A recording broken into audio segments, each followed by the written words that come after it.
why we shouldn't just assume that Dodge would have a bad first season if they do indeed return to NASCAR. So the Stewart-Haas to Dodge rumors are popping up again, and Steve O'Donnell threw some fuel on the fire with comments this past week suggesting that an announcement could be coming soon.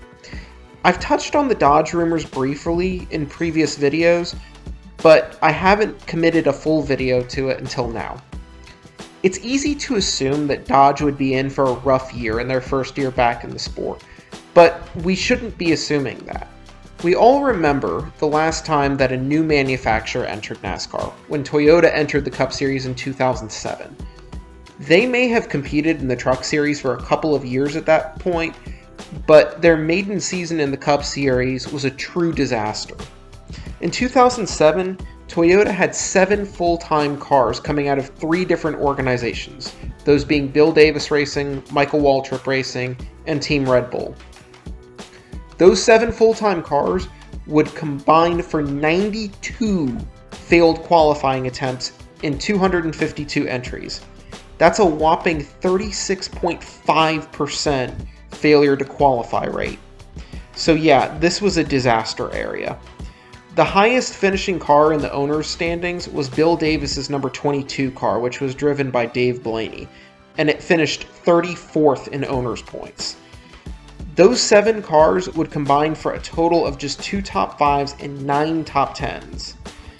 But it should be remembered that their best and really only established team, that being Bill Davis Racing, was a midfield team at best prior to switching to Toyota.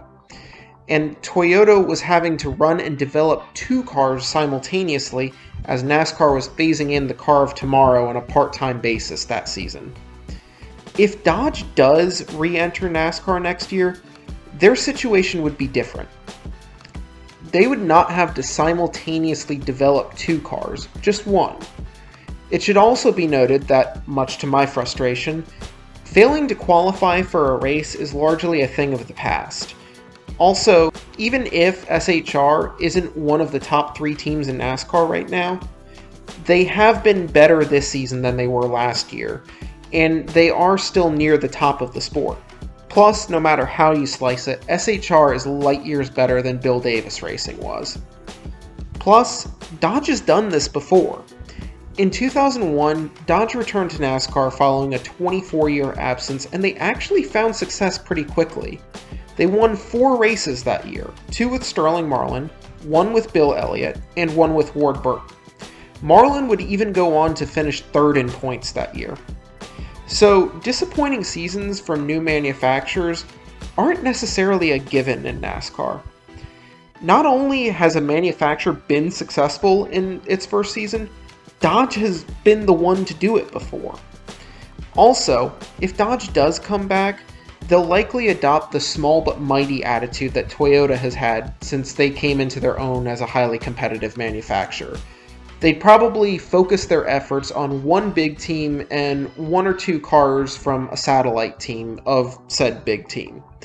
Rick Ware Racing is currently an SHR satellite team, and it stands to reason that if SHR jumps to Dodge, there's a high likelihood that Rick Ware Racing will follow them. Having only 5 or 6 cars from 2 organizations will allow Dodge to focus its efforts while rebuilding its status in the sport, instead of casting a wider net, which would likely just lead to more numerous mediocre teams.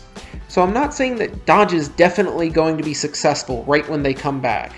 They could and likely will struggle. But I'm not willing to say that it's inevitable that they'll struggle. There is a possibility that they could find some level of success in their first year.